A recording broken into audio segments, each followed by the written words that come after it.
కర్నూలు జిల్లా నందికొట్కూరు మండలంలోని Malyala pump house వద్ద మల్యాల సాతనకోట రైతులు ప్రజా సంఘాలు నిరసన వ్యక్తం చేశారు. ఎండిపోతున్న తమ పంటలకు నీళ్లు వదలాలని వారు డిమాండ్ చేశారు. వర్షాకాలం పంట ఉల్లిగడ్డకు గిట్టుబాటు ధర రాక తాము అప్పుల పాలు అయ్యామని రైతులు వాపోయారు. రైతులకు ముందస్తు సమాచారం ఇవ్వకుండా నీటిని కేసీ కెనాల్ అధికారులు నిలిపివేశారని ఆవేదన వ్యక్తం చేశారు.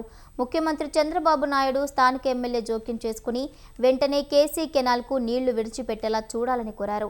కేసీ కెనాల్కి నీళ్లు ఇవ్వకపోతే మరణమే తమకు శరణ్యమని రైతులు ఆందోళన వ్యక్తం చేశారు.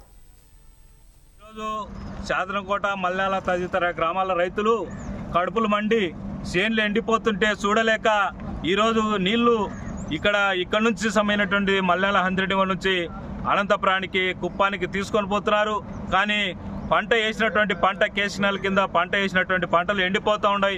మొక్కజొన్న కానీ వరి కానీ మినువులు కానీ తదితర పంటలు ఈరోజు పెట్టుబడి చేసి అప్పులు తెచ్చి ఈరోజు పెట్టుబడి పెట్టినారు. చేతికొచ్చేటువంటి పంట కన్నెదుటిని ఎండిపోతున్నటువంటి పరిస్థితి ఉంది. పంటలు ఎండిపోయి అప్పులు మిగిలేటువంటి అవకాశం ఉంది.